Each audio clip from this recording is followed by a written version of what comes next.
मारा जा रहा है, उस पर जुल्म किया जा रहा है। राम ने तो अपने भरत भाई को तकलीफ नहीं देकर वो अपने आप को वनवास ले चले। 14 वर्ष का वनवास हो गया। इतने में रावण आता है, साधु का भेष बनाकर उसकी पत्नी सीता राम को हरण कर लिया जाता है, लेकर चला जाता है। पत्नी जब सीता राम पत्नी को उसको हरण कर लिया जाता है। अब सीता भी बड़ी चालाक थी। अब पर्दे की कुंडली की बात बोल रहा हूँ, पर्दे की हकीकत क्या है हमारे हिंदू मुसलमान में, उसको मैं दिखा रहा हूँ। तो सीता ने सोची कि मेरे पति देव को मालूम चलेगा, किसी व्यक्ति को, किसी इंसान को ढूंढने के लिए जरूर भेजेगा। तो सीता कहीं चप्पल छोड़ देती है, कहीं ओढ़नी फेंक देती है, कहीं नाकी नथुनी फेंक देती है। मेरे पति देव को मालूम चलेगा तो ढूंढने के लिए भेजेगा, अपनी निशानियां छोड़ती चली गई। जब राम को पता चला कि मेरी पत्नी सीता को हरण कर लिया गया, भगा कर लेकर चला गया रावण, तो उसने हनुमान जी और छोटे भाई लक्ष्मण जी को भेजा, कहा जाओ मेरी सीता को तलाश करके लाओ।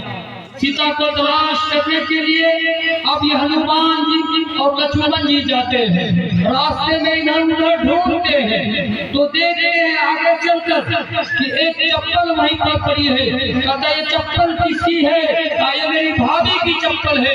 आगे जाते हैं, कहते हैं कि ये ओढ़नी किसकी है?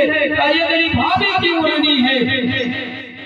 हनुमान जी कहते हैं ये ओढ़नी किसकी? का मेरी भाभी की चप्पल, मेरी भाभी की। अब आगे चलते हैं, नाकी नथुनी मिलती है। का ये किसकी है? का मुझे मालूम नहीं।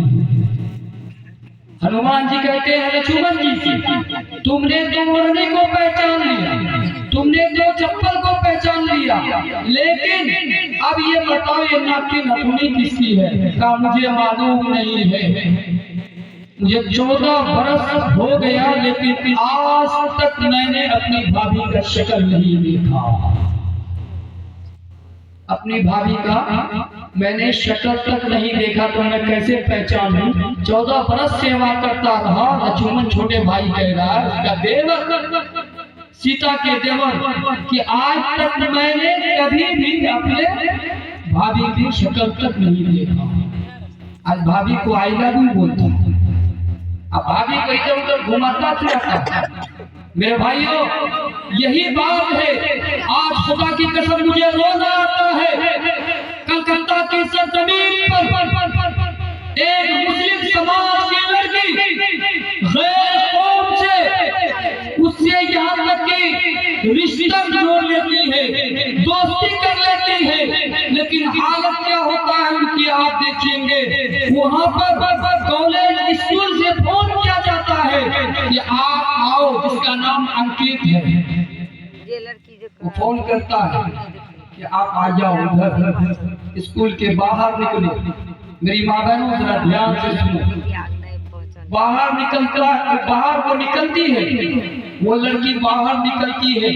इतने में अंकित, राजू, अभिनव दोनों दोस्त रहते हैं। उस लड़की की गलती यही थी कि उसने गलत काम अंकित के साथ पहले ही कर चुकी थी।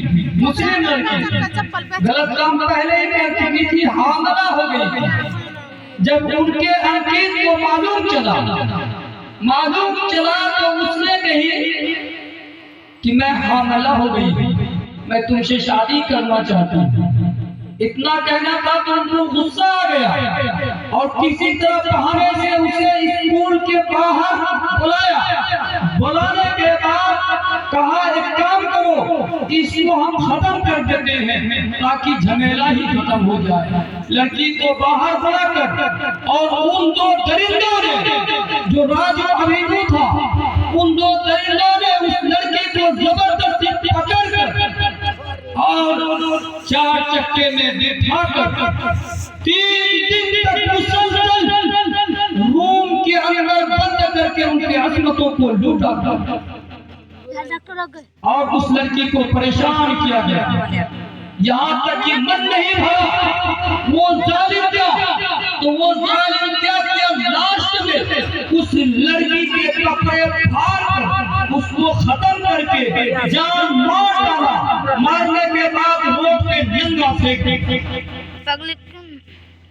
आप कहते हैं और हम कहते हैं मुस्लिम समाज की लड़कियां। मेरे भाइयों, सुधरो, समाज को सुधारो, नहीं आएगा कोई। अंतिम महर्षि जनाब मोहम्मद रसूलुल्लाह सल्लल्लाहु अलैहि वसल्लम आ गए। अंतिम महर्षि ला इलाहा नहीं पापा बिल्ला लम्मा परम परम वैकुंठ प्राप्त ही जबो नामे मोहम्मद। जिस मोहम्मद को हम लोग मोहम्मद सल्लल्लाहु अलैहि वसल्लम कहते हैं, अथर्ववेद में, सामवेद में यंत्रानंद का ही कहा गया, कहीं आखिर का ही कहा गया, कहीं अहमद अहमद लिया गया। तो इसलिए मोहम्मद सल्लल्लाहु अलैहि वसल्लम के हम उम्मत में से, तो इंशाअल्लाह तौबा करेंगे। तौबा करेंगे इंशाअल्लाह, तौबा करेंगे इंशाअल्लाह। ये शाबान का महीना है, रमजान का महीना आने वाला है। इस महीने में हम तौबा करेंगे, दुआ करेंगे। और इसलिए आज हमारे ऊपर जो परेशानियां आ रही है, आज हिंदू समाज के लोग बोलते हैं, हिंदू समाज के लोग बोलते हैं जैसे कि हमारे घर में बरकत नहीं।